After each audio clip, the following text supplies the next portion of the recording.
할렐루야. 오늘도 주님을 사랑하는 마음으로 이 아침을 하나님과 함께함으로 시작하기를 원하시는 우리 사랑하는 성도님들 한 사람 한 사람을 예수님의 이름으로 환영하고 축복합니다. 찬송 268장 죄에서 자유를 얻게 함은 함께 찬양하도록 하겠습니다. 찬송 268장 죄에서 자유를 얻게 함은 함께 찬양하도록 하겠습니다.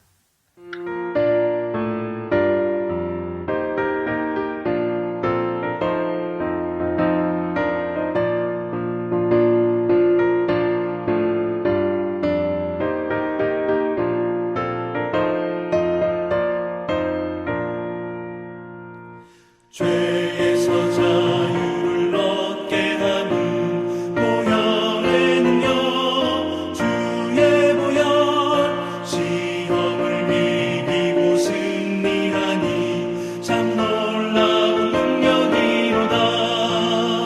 주의 보혈 능력이 또다. 주의 피 믿어 주의 보혈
십자가 대속의 보혈로 말미암아 우리의 온갖 더러운 것들과 또 썩어 없어질 것들을 씻으시고 정결하게 거룩하게 온전하게 하시기를 기뻐하신 하나님 감사합니다. 우리의 힘으로는 도저히 어찌할 수 없는 하나님 앞에서의 그 의로운 삶을 친히 이루어 주시기 위해 독생자 아들을 우리에게 주셨는데 그 은혜에도 불구하고 여전히 옛 습관에 쫓아 육체의 정욕을 따라 죄의 모습을 반복하는 우리의 연약함을 주님 불쌍히 여겨 주시옵소서. 우리 가운데 주의 말씀을 통해 비추시는 그 그리스도 안에서의 진리의 자유를 좇아 우리가 온전히 주의 형상을 닮아가기를 소원하오니 성령께서 우리의 연약함을 긍휼히 여기시어서 우리의 심령을 붙들어 주시고 강건케 하여 주시기를 간절히 바라옵고 원합니다. 우리가 마음으로 원한다고 해서 굳건하게 서는 것이 아니요, 하나님께서 주시는 그 마음 가운데 우리가 순종하고자 하는 연한 마음을 품기를 소원할 때 성령께서 우리의 그 마음을 지켜주시고 주 안에서 온전케 하실 줄로 믿사오니 그 은혜가 우리의 삶을 이끌어가는 능력으로 우리 가운데 누려지게 하여 주옵소서. 감사드리며 예수 그리스도의 이름으로 기도합니다. 아멘. 오늘 우리에게 주시는 하나님의 말씀은 갈라디아서 말씀입니다. 갈라디아서 4장 30절부터 5장 1절까지의 말씀 함께 읽도록 하겠습니다. 갈라디아서 4장 30절부터 5장 1절, 신약 307쪽쯤에 있습니다.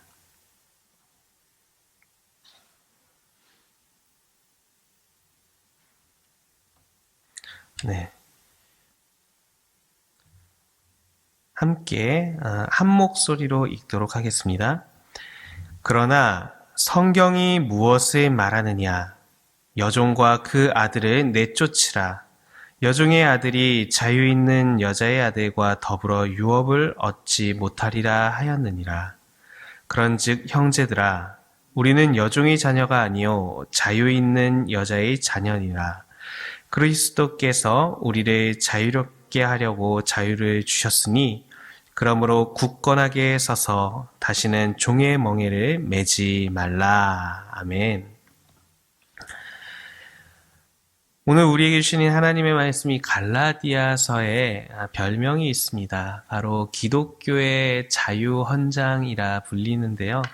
그만큼 갈라디아서 가운데에서 우리에게 다시 한번 확인시켜주는 성도가 누리는 그리스도 안에서의 자유가 얼마나 복되고 힘있고 아름다운 것인지를 이 갈라디아서 말씀이 우리 가운데 잘 나타내주고 있다라는 것입니다. 갈라디아서 말씀이 우리에게 전하는 바는 너무나도 명확합니다. 하나님께서 죄에서 우리를 구원하여 주셔서 종의 멍에를 더 이상 매지 않고 자유한 자가 되게 하셨다라는 것이지요. 그런데 문제는 그러한 자유자가 되었는데 이전의 죄의 습관 가운데 왜 계속 돌아가려고 하느냐? 그 예전의 습관들을 끊어내고 하나님께서 자유하게 하신 그 자유함을 마음껏 누리라라고 하는 것입니다.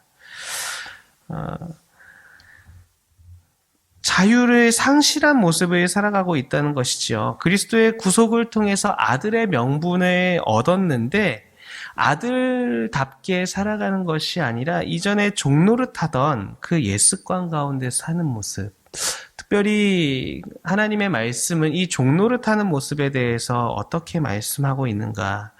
오늘 우리가 살펴보고 있는 이 4장의 그 앞부분을 보면 3절과 5절 말씀을 보면 먼저는 율법 아래에 있는 모습이 바로 우리의 종노릇하는 모습이다라고 얘기를 하고 있습니다.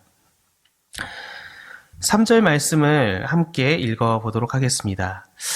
이와 같이 우리도 어렸을 때에 이 세상의 초등학문 아래에 있어서 종노릇하였더니 초등학문 아래에 있는 모습이 종노릇하는 모습이다라고 하고 있습니다. 초등학문이라 하면 이것은 바로 율법을 얘기하는 것입니다. 그런데 여기에서 우리가 한 가지 의문을 가질 수 있습니다. 율법은 하나님께서 하나님의 백성이 어떻게 살아가야 될지를 우리에게 알게 하여 주신 것이 율법이라는 것이죠. 즉 율법은 하나님의 말씀인데 그 하나님의 말씀 아래에서 왜 종노릇하는가? 그것은 하나님의 말씀과 그 하나님의 말씀을 받은 삶이 괴리감을 느끼고 있기 때문입니다. 하나님께서 모세를 통해 분명한 그 하나님을 닮아가는 방법을 제시해 주셨음에도 불구하고 그 하나님의 알게 하신 방법을 따라 하나님께 나아가는 것이 아니라 그냥 그 하나님의 법을 바라보면서 그 자신이 내가 얼마나 무기력하고 무능력하고 추악한지를 깨닫는 자리 가운데에만 머물러 있기 때문에 그 율법의 초등학문 아래에서 종노릇하고 있다라고 사도 바울은 우리에게 전하고 있는 것이죠. 예수님께서 우리에게 전해주신 것처럼 하나님께서 우리에게 주신 율법은 크게 두 가지로 요약해 볼 수 있지요. 하나님을 사랑하고 이웃을 사랑하라고 말씀하셨습니다. 그런데 하나님을 사랑하라고 하셨는데 그러한 율법을 받았음에도 불구하고 일만하게 뿌리가 되는 돈을 사랑하고 정욕을 조차 행하는 것밖에 못하고 있는 것이지요. 내 이웃을 내 몸과 같이 사랑하라고 하였는데 그 원수를 사랑하기는커녕 내 이웃을 사랑하기는커녕 나에게 조금이라도 흠집을 내는 것 같은 것을 도무지 견디지를 못하는 것입니다. 그 공격으로부터 나의 모든 것들을 철저히 방어하기에 급급하고 그러한 나머지 사랑을 하는 것이 아니라 방어하는 마음으로 공격하고 찌르고 그런 날카로운 모습이 나타나고 있는 것입니다.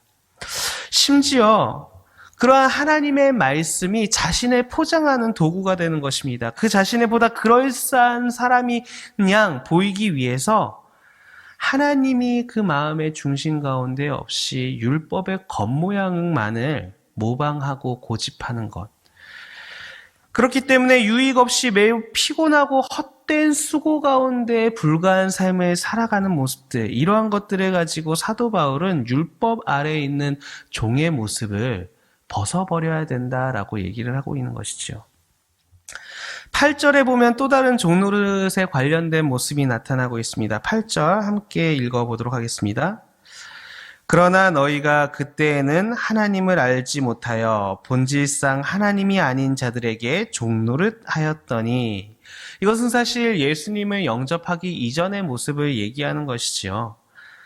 하나님이 아닌 자들에게, 즉 그릇된 종교심으로 만들어낸 헛된 우상 가운데 마음을 쏟아내는 그러한 모습들. 그런데 이것이 또한 예수님을 믿은 이후에도 우리가 주의해야 할 대목은 죄 중에 하나님을 알지 못한 채 허탄한 신화에 빠져 허공을 붙잡던 모습들이 여전히 우리 가운데에 하나님을 사랑한다고 하지만 우리가 하나님보다 더 소중하게 여기고 더 의지하는 모습으로 그러한 죄의 종노릇하는 그러한 모습들이 우리 가운데 또 나타나고 있다는 것이 우리가 참 벗어버려야 하는 그런 아픔이 아닌가 싶습니다. 이렇게 분명히 본래 있었던 종노릇하는 모습들, 하나님 없이 유익 없이 살던 모습들, 하나님을 알지 못하여서 그런 허탄한 신화 가운데 빠져있던 그 죄의 종노릇하는 데에서 그리스도로 말미암아 아들의 자리로 옮기셨는데 왜 계속 그 이전 습관들로 돌아가려 하느냐라는 것이지요. 하나님께서 선물로 주신 이 그리스도 안에서의 생명은 이 모든 헛된 수고와 종노릇을 벗어 던지게 하는 것임을 믿으시기 바랍니다.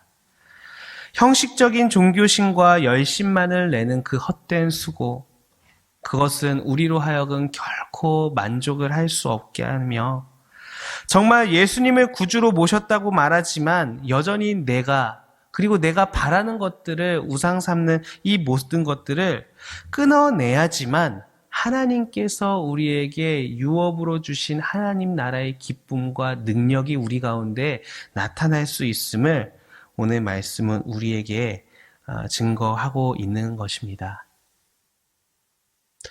호주 시드니에 한 교도소가 있었는데 여기에 수감되어져 있던 한 죄수가 간절한 마음으로 이 감옥에서 벗어나고 싶다라는 소망을 품었던 것 같습니다. 그래서 어떻게 하면 이 감옥을 벗어날 수 있을까?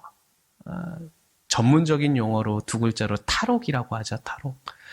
그래서 여러 가지를 살피기 시작을 하는데 일정한 시간에 교도소에 나오는 교도소를 방문하는 빵을 배달하는 차를 눈여겨보기 시작한 것이었습니다. 그래서 내가 잘하면 저 빵을 배달하는 차를 타기만 하면 이 감옥을 벗어날 수 있겠구나 그러한 기대를 가지고 노력하였고 시도하였고 마침내 그 빵을 배달하는 차 안에 이 죄수가 탔다고 합니다. 감시가 소홀한 틈을 타서 은밀히 그 차에 숨어들었던 죄수. 차 안은 산소가 부족해서 숨이 막힐 정도로 답답했고 온몸이 땀과 먼지로 범벅이 되었지만 소리를 내지 않고 움츠려 들어 있었습니다. 왜냐하면 얼마 후면 나에게 펼쳐질 이 감옥을 벗어난 자유로운 삶을 기대하면서 힘들고 어려운 것들을 꾹꾹 참아냈다라는 것이죠. 이윽고 차가 멈춰 섰습니다. 그 속에는 얼마나 큰 기대와 열망을 가지고 있었을까요? 주위를 잘 살핀 후에 차에서 내렸습니다. 이 죄수가 바라고 원하던 자유를 찾았을까요? 아닙니다. 그가 도착한 곳은 또 다른 감옥이었던 것이었습니다. 이 교도소에 빵을 배달하는 차이다 보니까 이 차가 도착한 다른 도착지가 다른 교도소로 도착을 한 것이었었지요. 그래서 그 사람은 결국 붙잡혀서 다시 감옥으로 가게 되었다라는 것입니다. 이 죄수가 정말로 이 감옥을 벗어날 수 있는 가장 분명한 방법은 무엇이었을까요? 바로 그가 가지고 있는 죄의 형벌을 치르고 정말로 자유한 모습으로 죄를 벗은 모습으로 당당하게 나서는 것이 그가 죄에서 자유를 얻을 수 있는 유일한 방법이었을 것입니다. 우리 또한 마찬가지인 줄로 압니다. 죄의 종노릇하던 자들, 우리가 죄의 종노릇하던 모습에서 벗어날 수 있는 유일한 근거와 그 능력은 우리 주 예수 그리스도의 십자가 보혈 가운데 있음을 믿으시는 줄로 압니다. 그렇다면 우리가 죄의 종노릇하던 그 사슬 가운데에서 우리가 벗어날 수 있는 유일한 근거와 능력이 어디에 있겠습니까? 바로 예수 그리스도를 바라보고 예수 그리스도의 보혈로 말미암아 우리가 그 보혈을 날마다 효과적으로 적용받아서 그리스도의 형상을 닮아갈 때에 우리 가운데 어둠이 물러가고 우리 가운데 그리스도의 충만함으로 말미암아 우리가 하나님 안에서 누리게 하시는 온전한 그 자유를 우리가 누려나갈 수 있는 줄로 믿습니다. 그렇습니다. 하나님께서 우리에게 자유자로 살아가라고 하시는 것은 우리가 하고 싶은 대로 마음대로 방종하고 나태한 삶을 살아가라는 것이 아닙니다. 만약에 우리 가운데 우리가 하고 싶은 대로 그렇게 마음대로 나아간다라고 한다면 마치 이 교도소에서 저 교도소로 나아가는 정도의 수준밖에 못하는 죄수와 같이 우리는 여전히 죄의 종노릇, 예전 습관 가운데 머물러 있을 수밖에 없을 것입니다. 그러나 복음의 울타리 가운데에서 우리 가운데 누리게 하시는 그리스도의 자유를 우리의 삶으로 채워나갈 때에 그때 비로소 우리가 아들로서 상속자로서 그리스도의 그 나라를 유업으로 얻은 자로서 우리가 온전히 이 땅 가운데에서 살아갈 수 있을 줄을 믿으시기 바랍니다. 4장 19절 말씀 우리 함께 한 목소리로 읽어보도록 하겠습니다. 나의 자녀들아, 너희 속에 그리스도의 형상을 이루기까지 다시 너희를 위하여 해산하는 수고를 하노니. 사도 바울은 율법주의에 빠져있는 계속 종의 멍에로 돌아가고자 하는 그 갈라디아 교회를 위해서 다시 해산하는 수고를 하고 있다라고 하는데 어디까지 하고 있습니까? 바로 그들이 그리스도의 형상을 이루기까지 하겠다라고 하고 있습니다. 오늘을 살아가는 우리 예사랑교회에 우리가 바라고 소원하고 씨름해야 될 건 무엇이겠습니까? 그리스도의 형상을 우리 가운데에 회복하고 이루기까지 기도하고 씨름하기를 예수님의 이름으로 축복합니다. 자녀로서의 자유, 그 훈련은 먼저 하나님을 갈망하고 하나님을 친밀한 관계로 나아가는 것인 줄로 믿습니다. 그것을 바라고 소망하기 때문에 이 새벽부터 아침부터 하나님과의 함께 만나는 자리로 나아오신 것 아니겠습니까? 아버지를 향한 절대적인 사랑과 신뢰, 정말 작은 것 하나하나까지도 주께 낱낱이 고하여 그 응답하시는 은혜의 역사들을 우리의 삶 가운데 경험하고 그것을 우리가 다시 또 끄집어서 되새겨보는 그 은혜가 우리 가운데 계속 이어져 갈 때에 정말 아들로서 자녀로서 얻게 하시는 그 자유의 능력이 우리의 삶을 주장할 수 있을 줄로 믿습니다. 복음에 합당한 삶, 이것을 또한 우리는 훈련해야겠지요. 복음에 합당한 삶이라고 하면 굉장히 포괄적인 것 같지만 분명한 것은 그리스도 예수께서 십자가에서 이루신 그 의를 우리가 쫓아가야 되는 줄로 믿습니다. 우리 주 예수 그리스도께서는 아무런 흠도 없이 죄도 없이 그 십자가를 생명을 위해 우리의 구원을 위해 감당하셨지 않습니까? 우리 자신이 이전에 죄의 종노릇하고 멍에를 매던 자들은 나를 공격하는 그것으로부터 방어하기 위해 도리어 남을 공격하는 자들이었다면 상대의 온전함을 위해 내가 그 아픔을 감수할 수 있는 특별히 예수 그리스도의 모습을 바라보며 그것을 넉넉히 감당할 수 있는 모습들, 그것이 우리 가운데에 기도되어지고 또한 열매 맺어지기 시작할 때에 그것 가운데에서 세상이 알 수 없는 평안과 자유의 능력을 주께서 우리 가운데 허락하실 줄로 믿습니다. 이런 복음의 울타리 안에서 정말 하나님과의 친밀한 관계 가운데에 우리 주 예수 그리스도, 그 독생자 예수 그리스도와 같은 모습으로 우리가 하루하루를 살아가기를 원하고 소망할 때에 하나님께서는 우리의 삶으로 하여금 세상이 알 수 없는 그 아름다운 그리스도 안에서의 자유를, 하나님 나라의 기쁨과 능력을 우리 가운데 채우실 줄로 믿습니다. 함께 주님 가르치신 기도로 예배 마치도록 하겠습니다. 하늘에 계신 우리 아버지여, 이름이 거룩히 여김을 받으시오며 나라의 임하옵시며 뜻이 하늘에서 이룬 것 같이 땅에서도 이루어지이다. 오늘날 우리에게 일용할 양식을 주옵시고 우리가 우리에게 죄 지은 자를 사하여 준 것 같이 우리 죄를 사하여 주옵시고 우리를 시험에 들게 하지 마옵시고 다만 악에서 구하옵소서. 대개의 나라와 권세와 영광이 아버지께 영원히 있사옵나이다. 아멘. 이 시간 함께 기도의 자리에 나아가실 때에 하나님 없이 종노릇하는 우리의 모든 헛된 수고를 우리의 마음 가운데 내어 쫓게 하시고 참으로 우리 가운데 누리게 하신 그 복음 안에서의 자유, 그리스도의 형상을 이루어 우리의 삶 가운데 누리게 하시는 온갖 좋은 것들을 우리가 소유하는 자들로서 또 그것을 경험하는 자들로서 살아갈 수 있도록 성령님 도와주옵소서. 이것이 우리의 열망과 간구의 제목이 될 수 있도록 우리의 마음을 주를 바라보게 하여 주옵소서. 우리 함께 기도하였으면 좋겠습니다. 특별히 토요일 주말인데 우리의 삶을 돌아보아 정말 하나님께 나아가는 그 모든 예배의 모습들 하나하나가 그리스도 안에서 준비되어지고 기대와 소망과 사모함을 가지고 예배에 나아오는 우리의 복된 시간들이 될 수 있도록 우리가 함께 주의를 준비하면서도 기도하였으면 좋겠습니다. 각자의 소원들 주님 앞에 쏟아놓으시면서 기도의 자리 나아가도록 하겠습니다. 함께 기도하겠습니다.